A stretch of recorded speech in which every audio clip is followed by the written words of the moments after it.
4x minus 3 is equal to 5 আমাদের দেওয়া আছে, আমাদেরকে এইটা প্রমাণ করতে বলছে। ঠিক আছে, এটা আমাদেরকে প্রমাণ করতে বলছে। আমরা এটা কি করতে পারি, দেওয়া আছে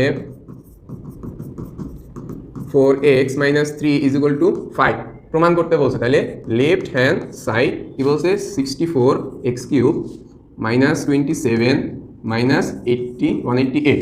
ঠিক আছে, এটা আমাদেরকে প্রমাণ করতে বলছে যে 1 2 5, এটা আমাদের অ্যান্সার আনতে হবে। আমরা কি করতে পারি এটাকে, যে কিসের উপর কিউব করলে 64 আসে, 4 মেবি 4x কিউব, কিসের উপর কিউব করলে 27 আসে 3, এগুলো মনে রাখতে হবে। কিউব করলে কোনটার উপর 27 আসে 3, ঠিক আছে, এগুলো মুখস্থ রাখতে হবে। মাইনাস 180 কে 180 মতোই রাখি আপাতত। দেখো এটা কি লেখা যায়, a cube minus b cube চলে আসছে না, 4x মাইনাস 3 এর whole cube plus 3 into 4x into 3 into 4x minus 3 minus 180x। কি করছি, a মাইনাস b এর whole cube plus 3ab into a minus b। ঠিক আছে, দেন এটা জায়গায় এটার মান বসাই দেব, কত আসে 5 কিউব প্লাস, এখন এটা গুণ করে দিই, কত আসে দেখো 3 4 12। ঠিক আছে, 3 4 কত, 3 4 কত 12, 3 12 36x, আর এটার মান কত 5 মাইনাস 180x।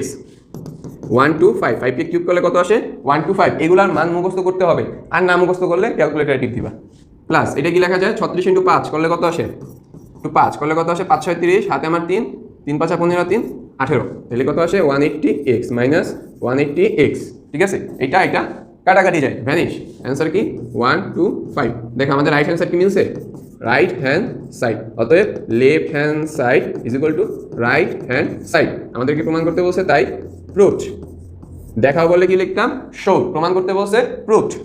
আশা করি তোমরা বুঝতে পারছো ম্যাটটা, কোনো কঠিনই না, জাস্ট আমাদের এটা দেওয়া আছে, এটা দিয়ে আমাদের এটা প্রমাণ করতে বলছে, আমরা এখানে কি করছি ভাঙাইছি, দেন আমরা